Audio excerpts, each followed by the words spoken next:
Have you ever felt happy and sad at the same time and wondered, what is wrong? What is wrong with me? Why am I feeling these things? Today, I'm going to unpack why our brains let us feel two opposing things at once and why that's not only okay, but normal. This kind of experience happens all the time to each of us.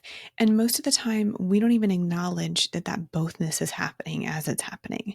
Let me give you an example of something in my life that is so true to this exact experience. I was in a previous marriage before my current marriage, and I was married for, 6 or 7 years to somebody, and it was very unhealthy. It was very toxic, and I definitely needed to get out because of the unhealth, because of the abuse that was present in that relationship. And yet there was still love for this person. There was still parts of me that loved parts of him and that created love for somebody, even though they were broken or abusive or unhealthy, all of these things, there was still some love there. And yet I knew I had to leave him. I knew I had to get out. And when I chose to divorce him, I felt both happy. I felt joy and relief and peace because I was doing something that in my gut and in my soul, I knew was right. So I felt all those quote, good emotions or the happy emotions in that moment.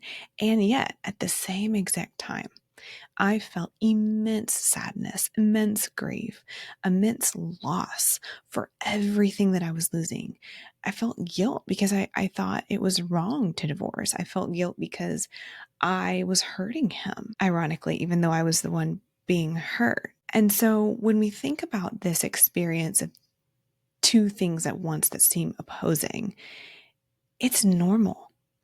And when we don't normalize it and then we experience it, what we tend to do is go, what is wrong with me? And does that mean I'm making a wrong decision? Does that mean I'm making a wrong choice because I'm feeling these two things that are conflicting?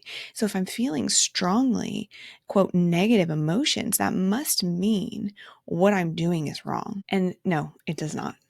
And I am here to tell you that you can feel these strong things. You can have parts of yourself that feel different and opposing things. And that's normal and that's okay. And I also want to share about how that physically felt in your body. A lot of times, I think a lot of our anxiety in the world is the physical embodiment of feeling the duality of life in our bodies. So without the context, without the language, without the words to say, I am feeling these two seemingly opposing things, and the turmoil or the tornado that then ensues inside of our body when you think about hot air and cold air colliding to create a tornado. Similarly, you think about these two things that are opposite, and yet when they collide, there is this overwhelming sense of physical feelings and emotions. And when we don't have language and when we don't acknowledge it, you just feel the tornado inside of you without any language or words to give to it. And so when you feel that in your body, if you can take a second and go, what are the things that I'm thinking and feeling? Acknowledge them and go, it's okay to feel both. Two things can be true. Both this and that exist. And I also want to talk about the research here because science says that mixed emotions are real. So neuroscience shows distinct brain activity when people are experiencing mixed feelings. So those things like bittersweet. It's not the same thing as flipping from this to that. It is truly feeling both in the same moment. And our brains and our bodies are actually experiencing something different when that happens. The other piece of this that I want to talk about is that the emotional complexity or the emotional integration of those two things occurring as you're feeling the duality or the bothness or the tension of your life, you are actually increasing your own personal emotional, psychological capacity to hold difficult things, to hold complexity, to hold just simply not simple things. And when you do that, you are increasing and growing your own emotional awareness, your own emotional intelligence, and your own ability to sit with that more as you move through life. It also gives you the ability to have more compassion and more understanding with other people when they are going through hard things or when they are let's say acting out towards you or somebody else because of a hard thing, you have more of the emotional intelligence, awareness, and capacity to deal with that and go, they are being awful. And also, I can understand why. It doesn't excuse it. It doesn't make it okay, but I can understand why. So when we think about the benefits and the challenges of this, the benefit is one, you see the world differently. And once you open up that part of your brain, you can never go back. Everything you see, once you understand the concept and you start noticing it in daily life, it happens all day, every day, everywhere you go, everything you do. And it creates a really beautiful experience to go, oh, I can actually release my stomach, release my chest, take a deep breath, and just go, I am feeling or thinking or believing this and this. And those are, quote, opposite, but they're both happening at the same time, and that's okay. And just the acknowledgement of that calms that internal tornado just a little bit more. It also helps you support the deeper growth, deeper internal growth. It also supports building your own memory. It supports memory richness. It supports resiliency. It supports healthier relationships. Now, the difficult part of this is it is more complex. It's not simple. And so sometimes as you are, especially in early stages of this concept, it can be a bit overwhelming. It can be sometimes hard to make a choice. It can be sometimes hard to know how to move forward because you are seeing all perspectives, all sides, maybe not even all, just different perspectives, different sides, different feelings and thoughts. It can be exhausting. It can be hard. It can be hard to know how to make a decision. It can be hard to know what is, quote, right if you tend to lean back on your feelings about something. And I think a lot of times we confuse feeling with intuition. I know sometimes that's hard for me as well. So what do you do when you are feeling opposites? What do you do when you're feeling duality? What do you do when you're feeling the bothness? Well, first of all, you're not weird and you are not broken for this. You are not abnormal. You are not the only one. This is normal and it's science backed and it's research backed. And we all experience it, whether we acknowledge it or not. So when you are feeling these things, name it. Name the emotion, name the feeling, name the thought, name the belief, and just write it down. If you are, for me personally, I have to physically write when I'm doing this kind of stuff. I love a good list. I love a good bullet point. So what I would do is name it.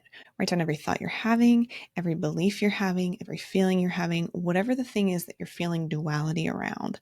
Write those things down and give it a name. Then give yourself time and permission to hold those feelings, hold the thoughts and the experiences, the beliefs all at once. Don't try to force some resolution. Just sit with it and let it sit, let it simmer, get used to it before you try to make a resolution or make a next step. Then allowing yourself to really sit in that so that you can feel your gut reaction, which is different than an emotional feeling or reaction to an event. Then whatever version of processing after you become aware of what's happening that is helpful for you. Some people like to journal. If so, then give time to journal and do it over the course of some time. Unless you're like really specifically time bound because of a situation, then you try to obviously do this at a quicker period because you have to. But if you don't necessarily have a time bound restriction, then do it over the course of a couple days or even potentially a couple of weeks if it's a bigger event and you have the time to do so.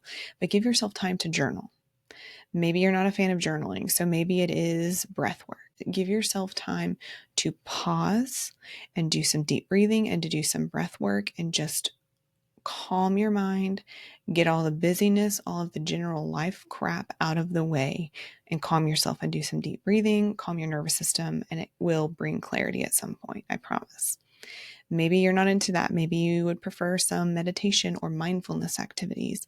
Again, clearing your mind of the junk to allow yourself the time to process what you need to process to get to a resolution or to get to clarity. Maybe it's not even a resolution, but it's clarity, which creates, in my opinion, peace. When you feel clarity about something, you know it's right, or you believe it's right, or you have clarity that that is the thing you need to do or say or experience. And if you are somebody that needs to process, obviously I'm a very big proponent in therapy. So talk to a therapist, talk to somebody about these things over time as you're working through the feelings, the thoughts, the beliefs, as the journaling or the processing. Talk to a therapist about it. Talk to your friends, people that are in your life that are friends or family that are trusted.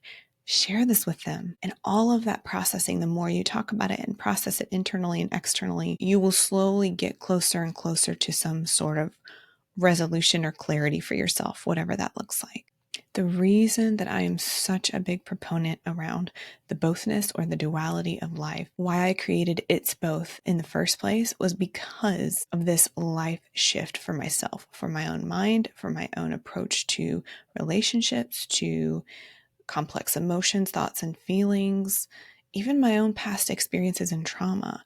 This idea of bothness really is a way of thinking, of feeling, of believing that is a shift in your life. And that is the quote, messy middle, or those messy moments of life that we all experience. The duality of our life is all about navigating these gray areas. And so if this resonates with you, subscribe, like this video, comment below, and tell me what are ways in your life that you experience the bothness or the duality. And make sure you check out my podcast. I talk with different people and hear their stories about bothness and duality. So make sure you check that out here on YouTube or anywhere you get your podcasts. And in the meantime, make sure that you are giving yourself time this week to acknowledge the bothness that you are experiencing in your life. And remember, it is okay to feel all the things at once, because so many times in life, it's not either or, it's both.